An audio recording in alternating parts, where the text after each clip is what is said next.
A quien no quiere tacos, se le dan 2 Chiapas. Guerrero, nuevo foco de insurgencia en México. Mejoran las finanzas mexicanas, pero en Argentina hay alerta roja. Con un dedo enyesado, Fujimori comienza su segundo mandato. El reto, entablillar la violencia y el desempleo. Caracas, en manos de Lampa. Estadounidenses piden pena de muerte para madre asesina. Y además, todas las noticias de hoy. Mundo 3, las noticias internacionales en profundidad.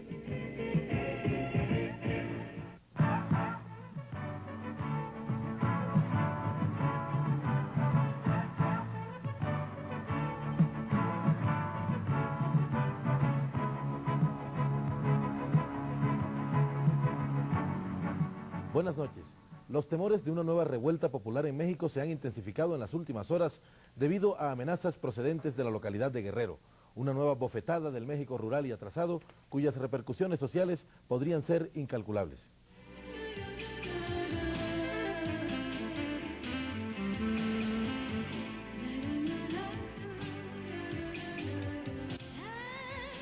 Mazda, en el camino de la civilización. Una nueva revuelta campesina amenaza a México, esta vez en el estado suroriental de Guerrero. Las autoridades de esta zona ya han empezado a ceder territorios ante las amenazas de los habitantes de tomar venganza por el ataque con armas automáticas a un camión repleto de campesinos hace 3 semanas. La reacción inicial de las autoridades del Estado ha sido terriblemente violenta. Las autoridades del Estado, como usted lo sabe, hace cerca de 3 semanas cometieron una gran masacre contra campesinos. Todavía no están explicadas claramente las causas de la masacre, pero los videos al parecer desvirtúan muchas de las versiones oficiales. La reacción de la gobernación local ha sido prácticamente de retirar la policía de los pueblos en los cuales hay campesinos que protestan contra el Estado en este momento. El abandono estatal, la pobreza, la indignación de los campesinos y la represión del gobierno están haciendo de esta zona un polvorín. Hoy ya existe la organización de Sierra del Sur, que al parecer cuenta con el apoyo de miles de seguidores en la región costera. La no viabilidad de grandes porciones sociales en los procesos de internacionalización, así como la imposibilidad de participar democráticamente en la configuración política del México actual, son 2 bombas de tiempo que se van a expresar a través de muchos conflictos, de los cuales Chiapas fue la punta de lanza, ahora Guerrero. A nivel internacional, la creación de otro conflicto sería fatal para la imagen de México, más cuando Guerrero es vecino de la opulenta zona de Acapulco. El gobierno mexicano entonces no tiene más salidas que aportar soluciones reales a la problemática para evitar que le estalle otra bomba de tiempo.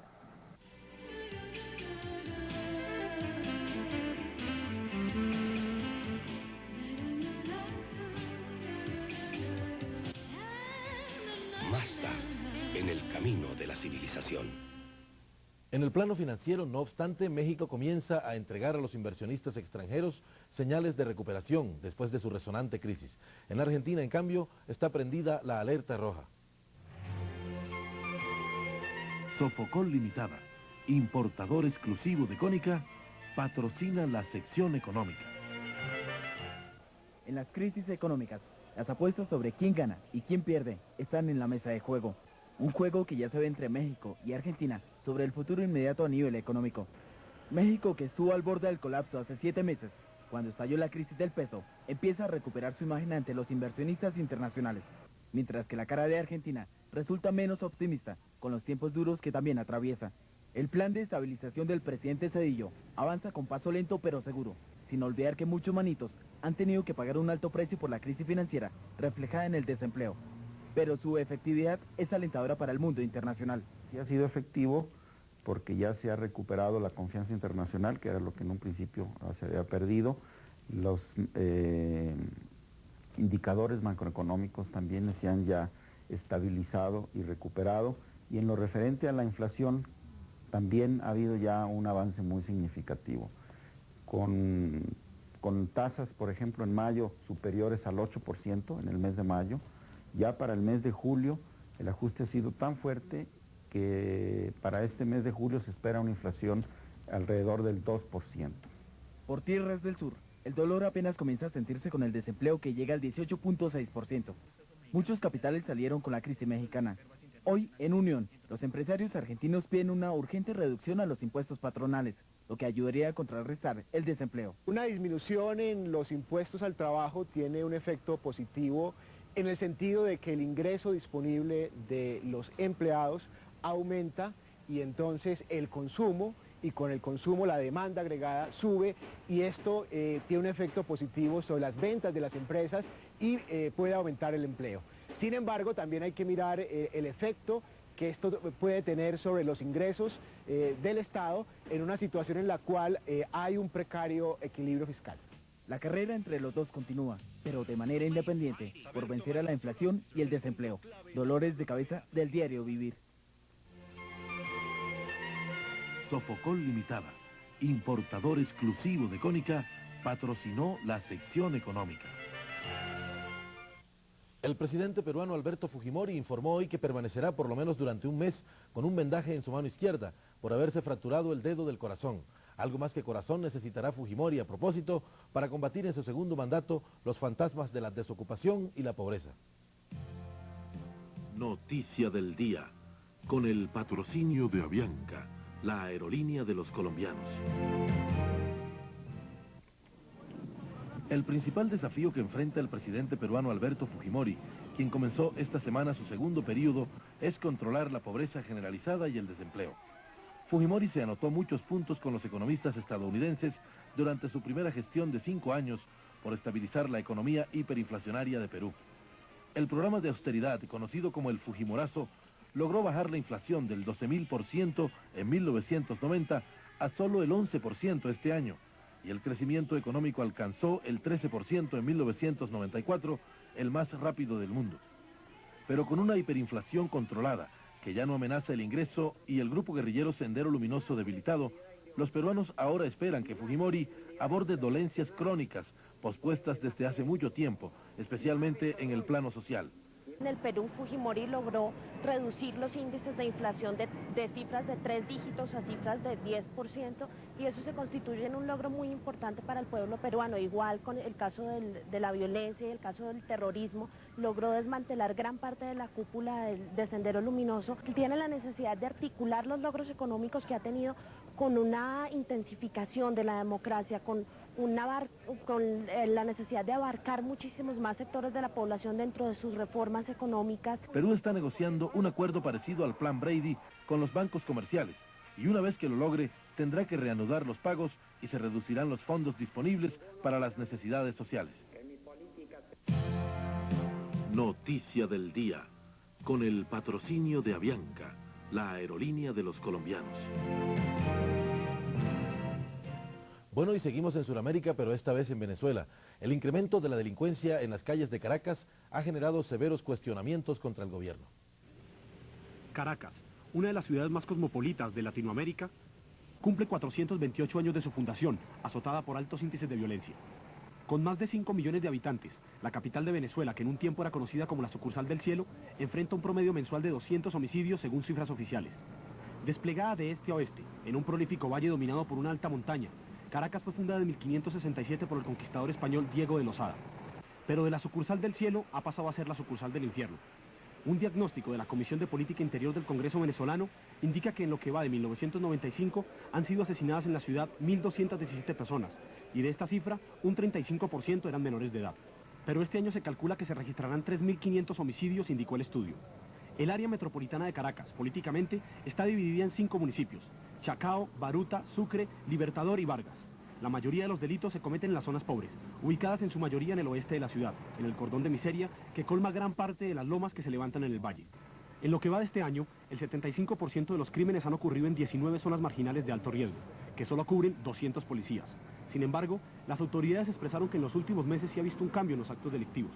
Según cifras oficiales, un 12% y un 15% de los policías son asesinados, mientras que un 30 y 35% de delincuentes mueren en enfrentamientos. Caracas está resguardada por más de 6.500 policías en turnos de 24 horas cada 2 días. pero la actuación de las fuerzas de seguridad es fuertemente cuestionada por las organizaciones de derechos humanos que las acusan de cometer abusos durante los operativos. Pero el gobierno de Venezuela es consciente de la situación y planea una reestructuración de su pie de fuerza y un rescate moral de las zonas pobres para los próximos años. Cable procedente de Miami. En una carta enviada a una legisladora por el estado de Florida, el presidente Bill Clinton manifestó su preocupación por la seguridad de la planta nuclear situada en Cuba.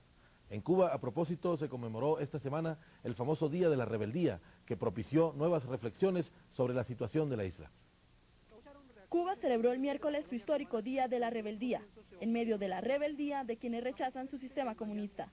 El 26 de julio se cumplieron 42 años del asalto en 1953 al cuartel Moncada, fecha esencialmente recordada, no por el éxito de la operación, sino porque marcó el inicio de una etapa en la historia de la isla. Esta fecha le da el nombre al movimiento que posteriormente organiza con Camilo Cienfuegos, Ernesto Che Guevara y otros dirigentes que desarrollan la lucha armada en Sierra Maestra desde 1956 hasta el 1 de enero de 1959, cuando el dictador Batista es derrocado.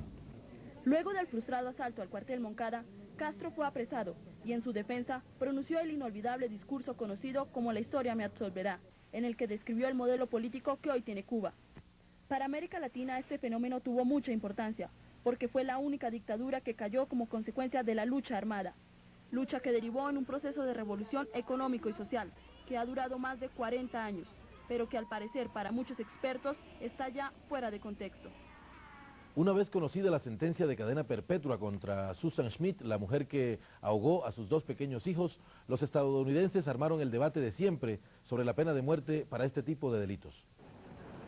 El caso de asesinato de Susan Schmidt terminó con la lectura de un pasaje de los evangelios y el pedido unánime de clemencia por parte del jurado. Tras 2 semanas de evidencias y testimonios, el panel de 9 hombres y 3 mujeres rechazó el viernes la solicitud de la fiscalía de que la madre de 23 años debía ser ejecutada por ahogar a sus 2 pequeños hijos. El juez William Howard anunció la sentencia del jurado a cadena perpetua sin posibilidad de libertad bajo palabra hasta dentro de 30 años.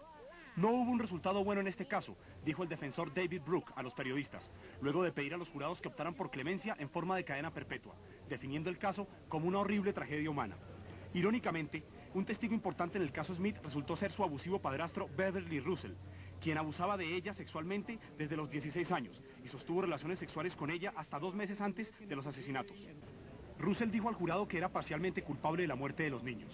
De otro lado, una encuesta dio como resultado que un 63% de los norteamericanos opinan que Susan Smith debía morir, pero la justicia prefirió dejarla con su remordimiento de conciencia por el resto de sus días en la cárcel. También hoy en Mundo 3, fuerzas serbiobosnias saquearon e incendiaron a Cepa.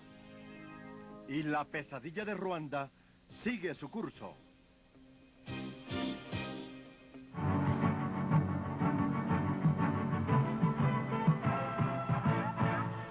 Si en Estados Unidos y en España reverbera, en la India, por el contrario, no escampa. La emergencia invernal de Cachemira ha dejado hasta ahora 56 muertos y miles de damnificados. Veamos otras noticias del mundo en el siguiente segmento informativo.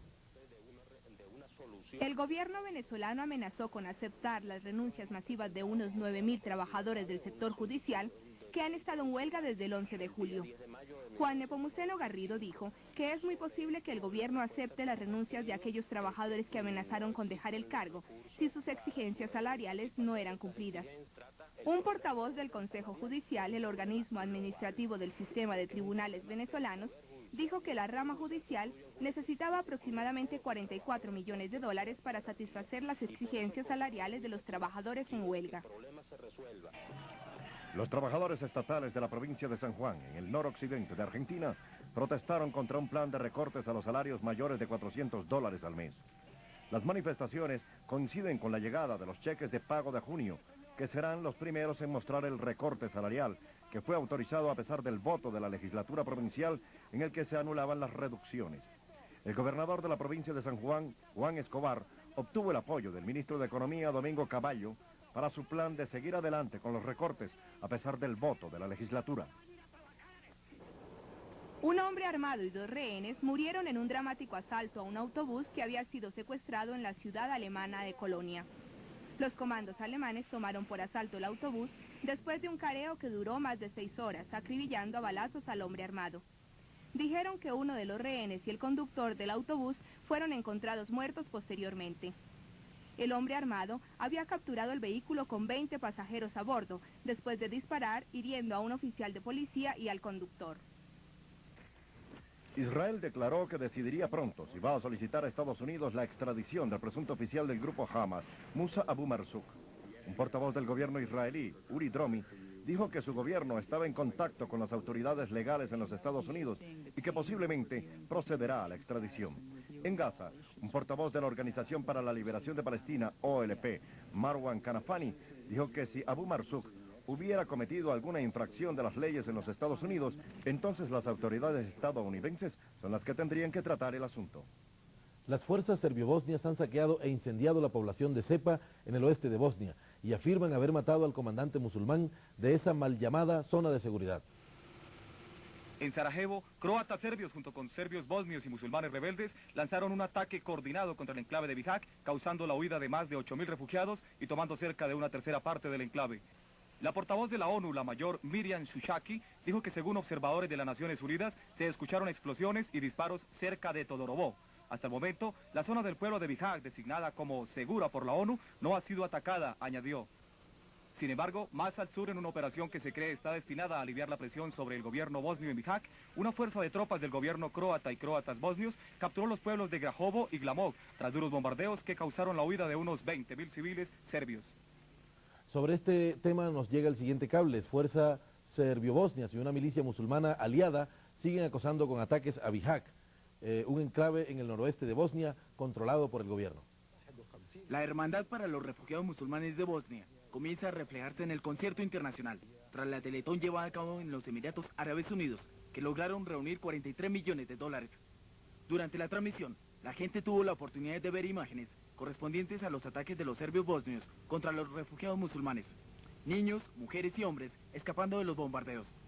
La campaña en favor de los musulmanes de Bosnia se transmitió vía satélite por radio y televisión, comenzando en las primeras horas del viernes y extendiéndose 90 minutos de lo previsto en el programa.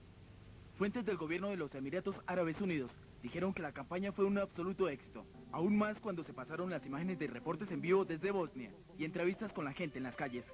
Entre las grandes donaciones sobresalieron la de Colombia, que aportó $100.000 a través de una organización islámica, y una familia que tiene miembros en los 6 países árabes entregando $1 millón.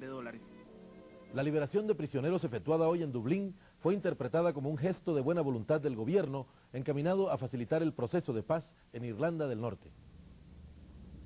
Dos ejército republicano irlandés fueron liberados hoy como parte del esfuerzo del gobierno de Dublín por avanzar en el delicado proceso de llevar una paz permanente a Irlanda del Norte.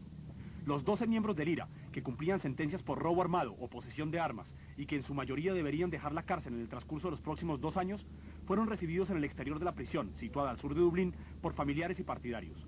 Aumentaron hacia 33 el número de detenidos del IRA liberados por Dublín desde que los extremistas republicanos y sus enemigos protestantes declararon hace casi un año respectivos ceses al fuego en una guerra sobre el gobierno británico en Irlanda del Norte.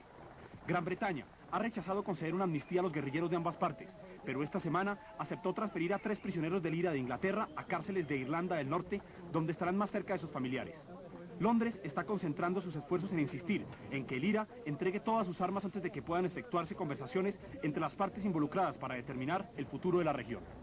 Negociadores rusos y separatistas chechenos reanudaron hoy por enésima vez las conversaciones de paz enderezadas a poner fin a 7 meses de ásperos enfrentamientos.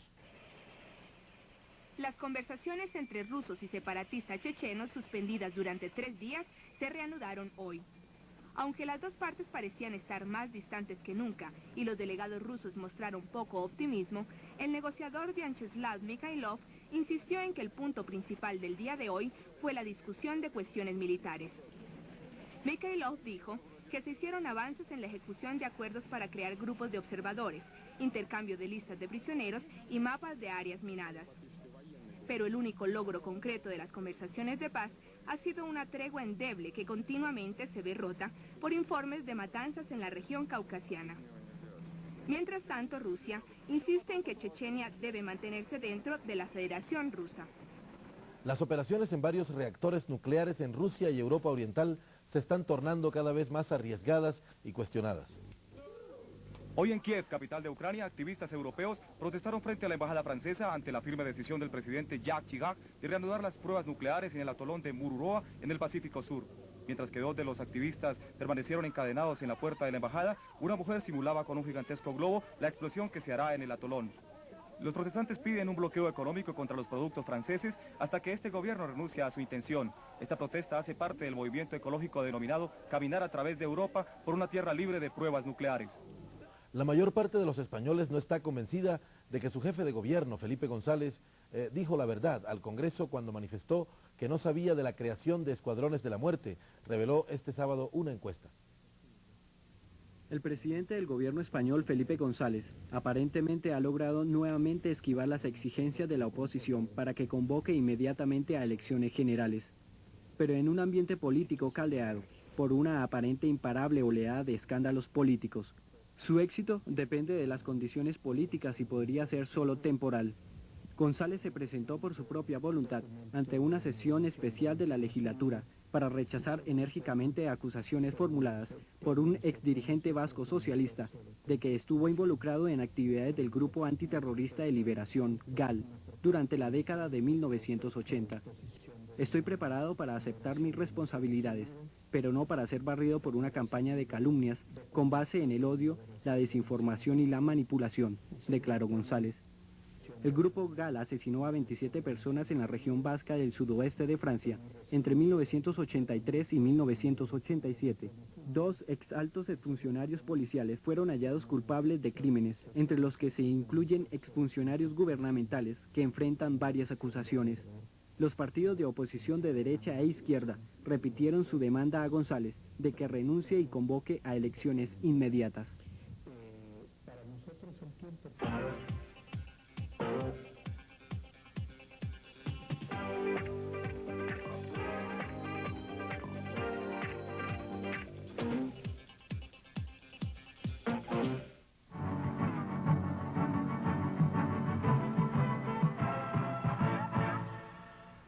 Antes de entrar de lleno en la información deportiva, miremos este cable que acaba de llegar a nuestra redacción.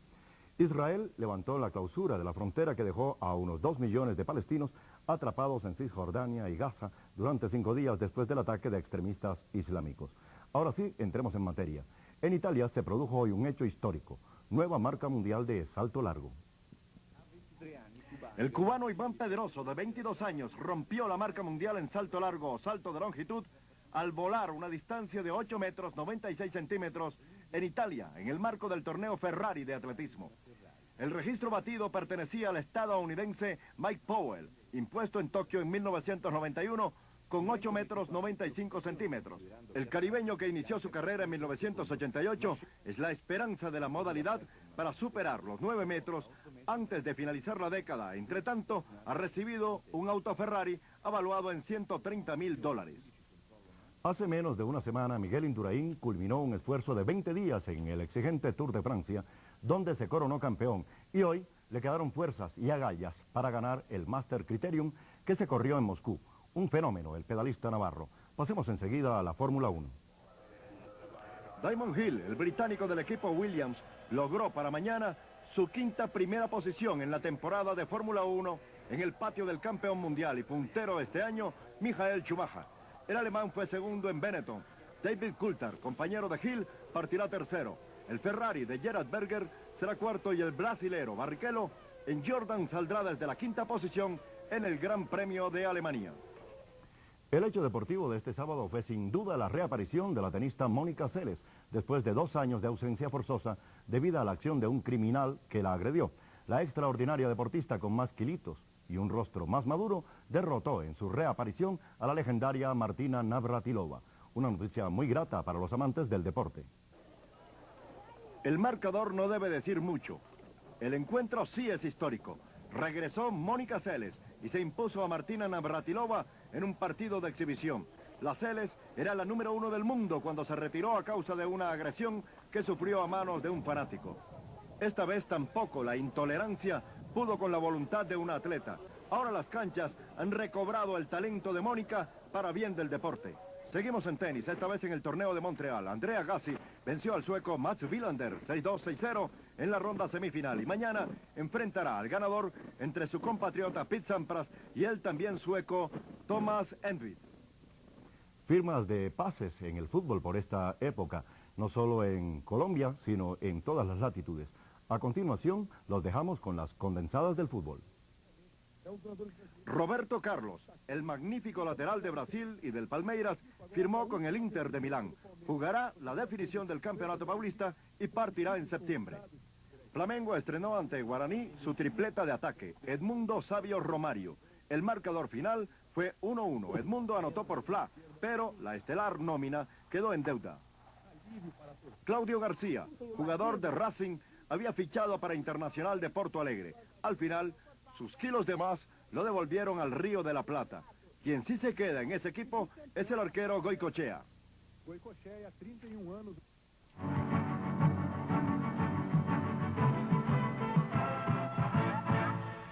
La violencia étnica que ha despedazado literalmente a Ruanda sigue su curso. Hoy fueron asesinados a cuchilladas un funcionario público y sus 2 hijos. Hoy soldados ruandeses mataron a cuchilladas a un funcionario gubernamental y a sus 2 hijos antes de incendiar su casa en el pueblo central de Ruango, de acuerdo a informaciones de las Naciones Unidas. Nuevamente Ruanda está presente en el panorama informativo con este tipo de matanzas, luego de la muerte de Placide Colonis, que perteneció al movimiento democrático republicano, del primer ministro Faustin Twagiramungu, quien pertenece a la mayoría Hutu. Las dramáticas cifras también se recuerdan. Casi 1 millón de personas, en su mayoría Hutus y Tutsis moderados, fueron masacrados entre abril y julio del año pasado, luego del asesinato del hombre fuerte Hutu, Juvenal Habyarimana.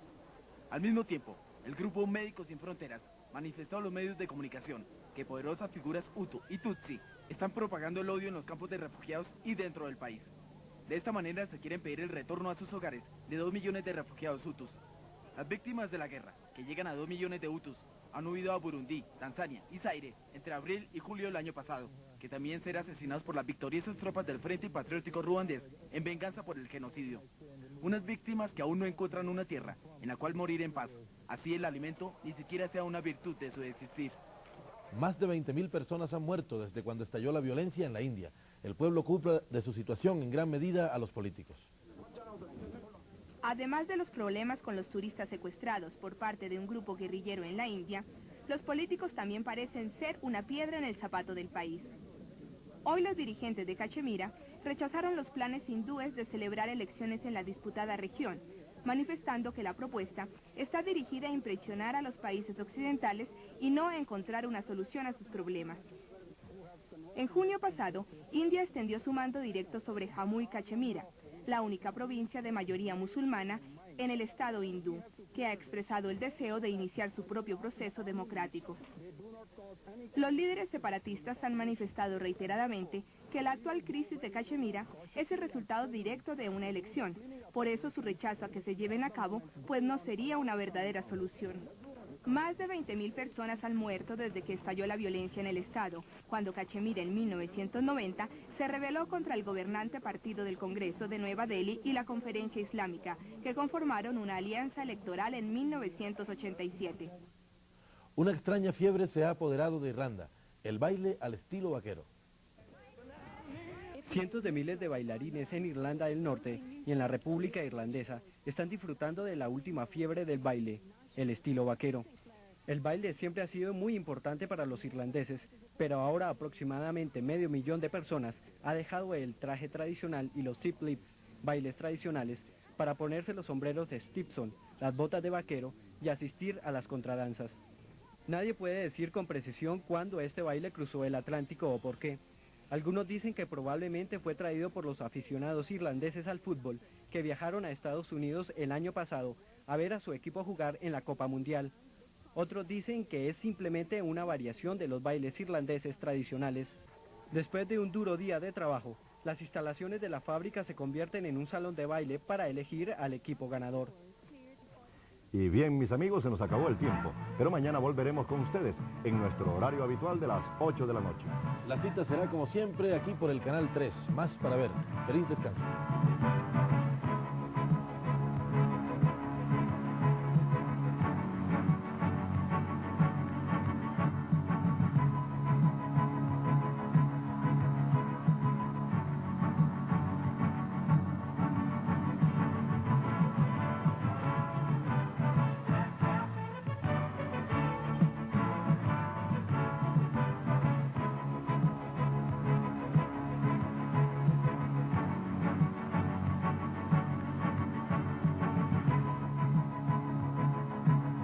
existe la organización de Sierra del Sur, que al parecer cuenta con el apoyo de miles de seguidores en la región costera. La no viabilidad de grandes porciones sociales en los procesos de internacionalización, así como la imposibilidad de participar democráticamente en la configuración política del México actual, son dos bombas de tiempo que se van a expresar a través de muchos conflictos, de los cuales Chiapas fue la punta de lanza, ahora Guerrero. A nivel internacional, la creación de otro conflicto sería fatal para la imagen de México, más cuando Guerrero es vecino de la opulenta zona de Acapulco. El gobierno mexicano entonces no tiene más salidas que aportar soluciones reales a la problemática para evitar que le estalle otra bomba de tiempo.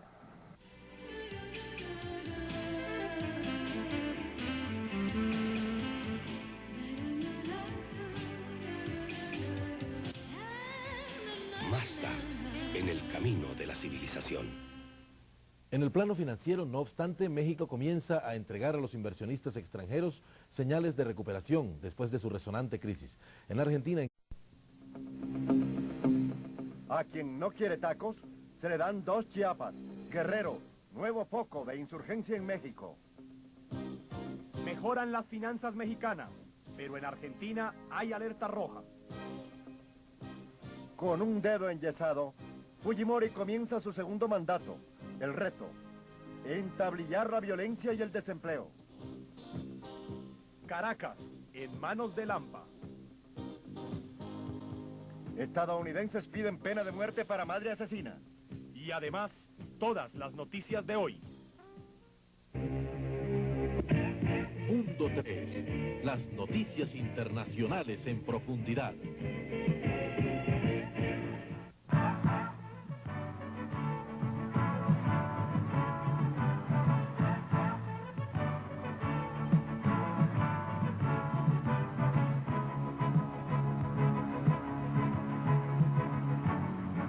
Buenas noches. Los temores de una nueva revuelta popular en México se han intensificado en las últimas horas debido a amenazas procedentes de la localidad de Guerrero, una nueva bofetada del México rural y atrasado cuyas repercusiones sociales podrían ser incalculables.